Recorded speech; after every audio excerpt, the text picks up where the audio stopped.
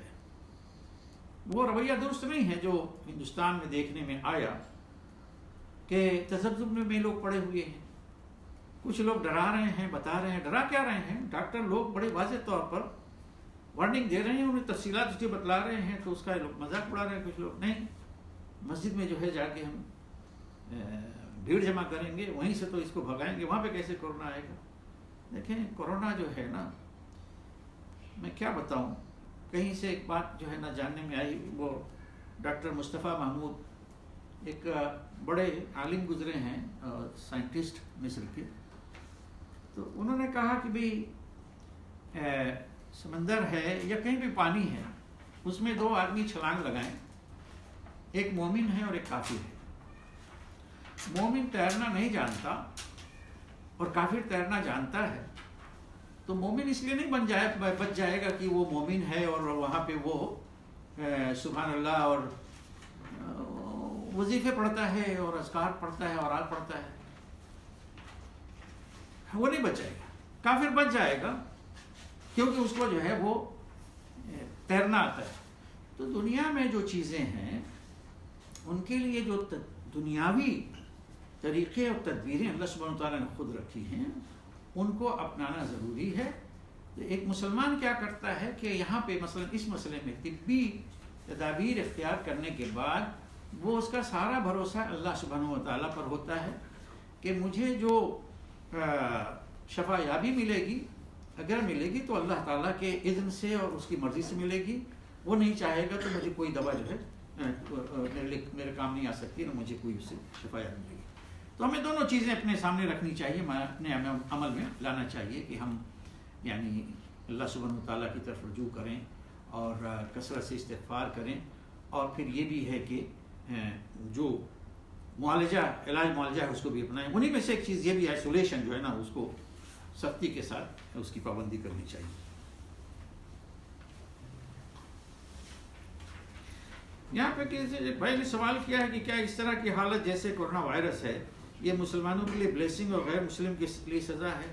نہیں بھائی، وہ چیز جو ہے دونوں کے لیے آتی ہے، دونوں اس دنیا میں رہ رہے ہیں، دونوں کے لیے آتی ہے، لیکن یہ ایک انسان کے رویے پر ہوتا ہے کہ اگر آپ اپنے لیے کسی اس طرح کی سچویشن کو ایک اپرچونٹی بنا لیں تو یقیناً آپ کے لیے بلیسنگ ہے۔ مثلا ایک مسلمان وہ اللہ کو بھولا ہوا تھا، اس کا تعلق کمزور تھا اللہ تعالیٰ سے، لیکن یہ پریشانی آئی تو وہ ڈرا، اللہ سے اس نے رجوع کیا، توبہ کی، استغفار کیا اور نماز وغیرہ کی پابندی شروع کر دی، نیک بن گیا، معصیت سے گناہوں سے بچا، تو یقیناً بلیسنگ ہے۔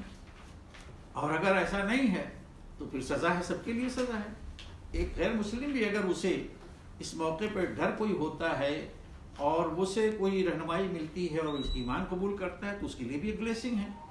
تو یہ چیزیں توجہ کرنے کے لیے ہوتی ہیں، اور دوسری اس لیے ہوتی ہے کہ بھئی یہ کیوں چیز آئی، اس کے اسباب جاننے کی ضرورت ہے۔ اگر کسی قوم کو یہ توفیق حاصل ہو گئی کہ وہ اس کے اسباب جاننے کی کوشش کرے اور اس کی سمجھ میں بات آ گئی کہ یہ سب کچھ جو ہے قدرت اور کنٹرول جو ہے اللہ کا ہے، اللہ کی طرف رجوع کرتا ہے، تو سب کے لیے بلیسنگ ہے، ورنہ وہ سب کے لیے عذاب ہے۔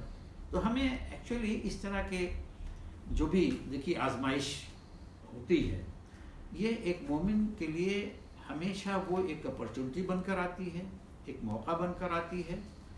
اگر اس کو صحیح ڈھنگ سے استعمال کریں تو آپ کے مقام اور مرتبے کو وہ چیز بڑھاتی ہے، آپ کے ایمان کو مضبوط کرتی ہے، بلیسنگ بن جاتی ہے۔ اگر ایسا نہیں، ناکام ہو گئے آزمائش میں، امتحان میں، تو پھر کوئی بلیسنگ نہیں۔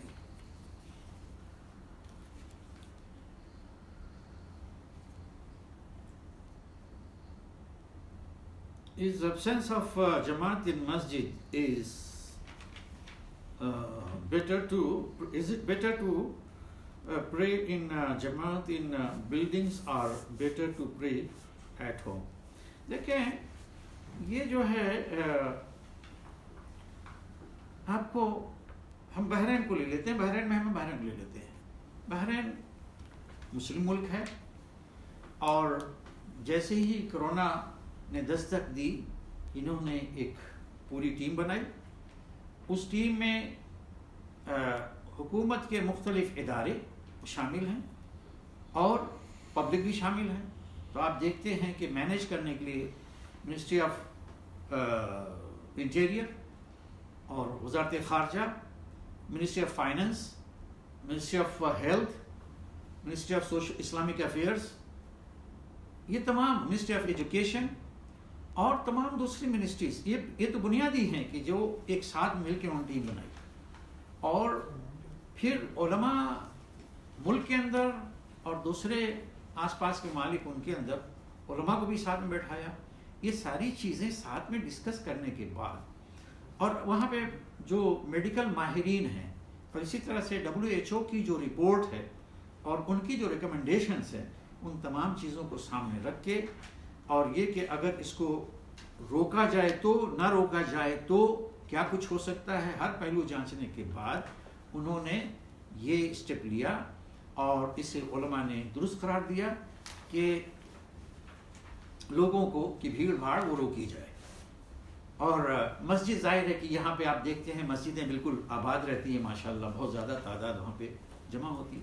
تو کس کو وائرس لگا ہے کس کو نہیں لگا ہے یہ چیز تو معلوم نہیں ہوتی، کسی کے سر پہ لکھا نہیں ہوتا کہ اس کو وائرس لگا ہے. اور اس وائرس کی خطرناک یہ ہے کہ یہ ٹچ کرنے سے، قریب آنے سے وہ 1 سے 2 پہ منتقل ہوتا ہے. اس لیے اس کے چین کو، اس کی سائیکل کو توڑنے کے لیے یہ اور قابو پانے کے لیے ضروری ہے کہ اس طرح کا اسٹیپ لیا جائے. چنانچہ ان سب کی مجموعی ڈسکشن، علم، اس سے فائدہ اٹھاتے ہوئے بحث اور تحقیق کے بعد یہ اسٹیپ لیا گیا ہے. اس لیے حکومت کی جو ریکمنڈیشن ہے، بلکہ یہ کہہ لیجیے کہ سخت آرڈر ہے، اس پہ عمل پیرا ہونا چاہیے. اور الحمدللہ یہاں پہ لوگوں نے اس پہ عمل کیا. اور کوشش یہ کرنی چاہیے کہ یہ جو موقع ملا ہے اپنے گھر میں آپ اکیلے پڑھیں، گھر میں نماز اگر جماعت کر سکتے ہیں اپنے گھر والوں کے ساتھ اس کو کریں، اس کو کریں. لیکن یہ ہے کہ پھر کوشش کرنا کہ اب بلڈنگ میں سارے لوگ جمع کرنا بات ہو جاتی ہے، بھلے سے 10 ہی لوگ ہوں بلڈنگ میں، بھائی کون کہاں گیا، کون کہاں سے آیا. تو اس سے بچنا چاہیے. وہ اپنے گھر میں کریں، آپ اپنے گھر میں کیجیے. آپ جماعت کرنا چاہتے ہیں تو آپ اپنے بیوی بچوں کے ساتھ جماعت کیجیے، یہی بہتر ہے. اور حکومت کے ساتھ جب جس ملک میں بھی آپ رہتے ہیں ایک گویا ایک کوننٹ ہوتا ہے، ایک عہد ہوتا ہے، ہم اس کے پابند ہوتے ہیں.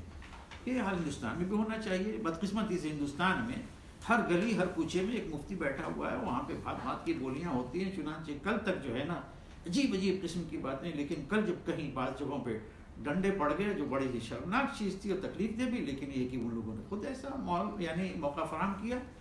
مسجد کے گیٹ پہ کھڑے ہو کے پولیس نے، میں ظاہر ہے کہ مجھے پسند نہیں ہے لیکن بدقسمتی سے لوگوں نے اس کو رد کیا. آپ بھی وہاں پہ رہ رہے ہیں، اس ملک کے سامنے بھی وہی چیلنجز ہیں جو اس ملک میں ہیں. تو لوگوں کو اس کا خیال کرنا چاہیے، یہ کوئی مذاق چیز نہیں ہے. ایک سوال یہ ہے کیا ہم لوگ یہ سمجھیں کہ اللہ کی پکڑ ہے ہم پر، یا یہ صرف بڑی طاقتوں کے لیے ہے؟ لیکن جی بڑی طاقتوں کے لیے ہے، چھوٹی طاقتوں کے لیے ہے، اسے قطع نظر ہر انسان کو اپنے طور پہ سوچنا چاہیے. بڑی طاقتیں ان کے اوپر جو چیز آئی اور ہے گزر رہی ہے وہ جانے. ہم تو محفوظ نہیں ہیں، ہمیں بھی دیکھنا ہے. اس لیے ہر فرد کو، ہر شخص کو اسے اپنی جگہ پہ دیکھنا ہے. کیا ہمارے ہاں خطرات نہیں ہیں؟ ہمارے ہاں خطرہ ہے. کیا کسی مسلمان ملک میں اور مسلمانوں کے درمیان اگر کوئی وبا ہے تو مسلمان اس کی کوئی فکر نہ کرے؟ مسلمان کو بھی فکر کرنا چاہیے. اللہ کے رسول صلی اللہ علیہ وسلم ہم دیکھیں آپ کے وقت میں ہوتا تھا، حضرت عمر رضی اللہ تعالیٰ کے دور میں یعنی تعاون آیا، مشہور تعاون امواس. اس کے لیے جو ہے وہ احتیاطی تدابیر اختیار کی گئی اور بعد میں بھی آتے رہے ہیں. اب یہ کہ وقت کے ساتھ ساتھ نئی نئی بیماریاں، نئے نئے وائرسز ہو رہے ہیں، اور پھر جو علم کی ترقی ہے، میڈیکل سائنس، اس کی ترقی کی وجہ سے بہت ساری چیزیں جو دریافت ہو رہی ہیں امراض میں سے، بیماریوں میں سے، جو پہلے ممکن نہیں تھی. تو اب یہ جو وائرس ہے ہو سکتا ہے مین میڈ ہو سکتا ہے واقعی نیچرل ہو، کہ کہیں سے جو ہے وہ ڈیولپ کر کے نکلا ہے. بہرحال یہ چیزیں ہیں کہ کسی نے بھی کیا ہو، یہ اللہ کے اذن کے بغیر وہ چیز وجود میں نہیں آ سکتی. جب وہ آئی ہے تو اس کا مطلب یہ ہے کہ اب وہ اللہ کی طاقت ہے، اللہ کی طرف سے، اللہ کے جنود میں سے، یعنی اللہ کے لشکروں میں سے ایک لشکر ہے، اور یہ دنیا کو دکھانے کے لیے کہ دیکھو تم بڑے بڑے ایٹم بم اور میزائل اور پتہ نہیں کیا پلاسٹک میزائل، یہ ساری چیزیں بنا رہے ہو، دھمکا رہے ہو، ڈرا رہے ہو لوگوں کو، تمہارے لیے وہ ساری چیزیں وہیں کی وہیں دھری کی دھری رہ جائیں گی۔ ان سب سے بڑا جو ہے نا ہتھیار یہ میں بھیج رہا ہوں، جو بہت ہی معمولی ہے، اتنا معمولی کہ وہ نظر میں نہیں آتا، اور تو یہ ہے اللہ تعالیٰ نے بھیج دیا ہے۔ ہم یہ سمجھیں، ہمیں پہلے اپنی فکر کرنی ہے، ہم اس کو نہ سمجھیں کہ یہ بڑی طاقتوں کے خلاف بھیجا گیا ہے۔ اگر ہم محفوظ رہتے، صرف وہیں پہ یہ چیز رہتی، تو ہم سمجھتے کہ ٹھیک ہے بھائی فلاں کے لیے بھیجا گیا ہے، فلاں کے لیے خلاف ہمارے، ہم اس کے شکار نہیں ہیں۔ آج تو پوری دنیا اس کی چپیٹ میں، اس کے لپیٹ میں آ چکی ہے، تو ہمیں اس کی فکر کرنی چاہیے۔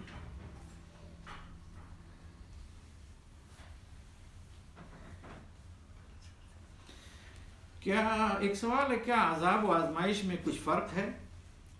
کورونا کو آپ کس خانہ میں رکھیں گے؟ آج تو جو کچھ ہے وہ آزمائش ہی ہے حقیقت میں ہمارے لیے۔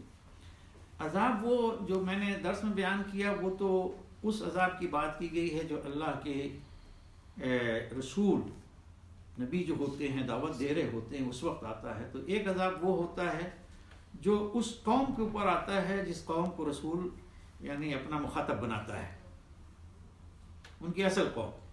وہ قوم، یہ اللہ تعالیٰ کی سنت رہی ہے کہ رسول جس قوم کی طرف بھیجا جاتا ہے اس قوم کو ایمان لانا پڑتا ہے۔ اگر ایمان نہ لائیں تو پھر یہ ہے کہ ایک دنیاوی عذاب ہوتا ہے، اللہ تعالیٰ کی طرف سے طے ہے کہ وہ دنیا میں ان پر عذاب آ جائے گا۔ چنانچہ سورہ اعراف میں، سورہ ہود میں آپ پڑھ لیجئے، وہ تمام قومیں جو معذب قومیں جن پر عذاب آیا دنیا میں نبی کریم صلی اللہ علیہ وسلم سے پہلے کی قومیں، وہ سب کا ان کا تذکرہ موجود ہے۔ اب جو ہے وہ عذاب بھی ہو سکتا ہے، آزمائش، ہمارے لیے ساری چیزیں آزمائش ہی ہیں۔ اور اگر کوئی ایسی چیز آ جائے کہ کوئی بالکل تباہ کر دے قوموں کو، کسی ملک کو، تو پھر وہ جو ہے عذاب ہے، اور ایسی شکل میں یہ ہوگا کہ اس جگہ پہ بسنے والے تمام لوگ اس کی زد میں آئیں گے۔ البتہ وہ لوگ جو ایمان کی حالت میں تھے ان کی تعداد کم تھی، مارے تو وہ بھی جائیں گے، لیکن یہ ہے کہ وہ ان کو ان کے ایمان کی حالت میں اٹھایا جائے گا۔ اصل عذاب جو ہے اس کا رخ دوسروں کے اوپر تھا۔ ہم اسے آزمائش سمجھیں، اور اللہ کی طرف سے یعنی ہمارے گناہوں کے سبب بھی یہ ہو سکتا ہے کہ ہماری مزید آزمائش ہے، اور ایک تنبیہ کے طور پر یہ چیز آئی ہے تاکہ ہم اگر معصیت میں مبتلا ہیں، کوتاہی ہم سے دین کے سلسلے میں ہو رہی ہے، تو ہم اس سے واپس آ جائیں۔ ان چیزوں کے بارے میں بہرحال یہ چیز جاننا چاہیے کہ انبیاء اور رسول کے چلے جانے کے بعد کوئی شخص یقین کے ساتھ نہیں کہہ سکتا کہ یہ عذاب ہے، یہ آزمائش، اللہ ہی بہتر جانتا ہے۔ لیکن ہم کو جو ہے اللہ کی طرف سے ایک آزمائش سمجھتے ہوئے اپنی فکر کرنی چاہیے، اور یہ کہ اپنی معصیت اور کوتاہی اور گناہ اس کے لیے توبہ کرنی چاہیے، اور اللہ تعالیٰ سے رجوع کریں، اور اللہ تعالیٰ کے بارگاہ میں زیادہ سے زیادہ استغفار کریں۔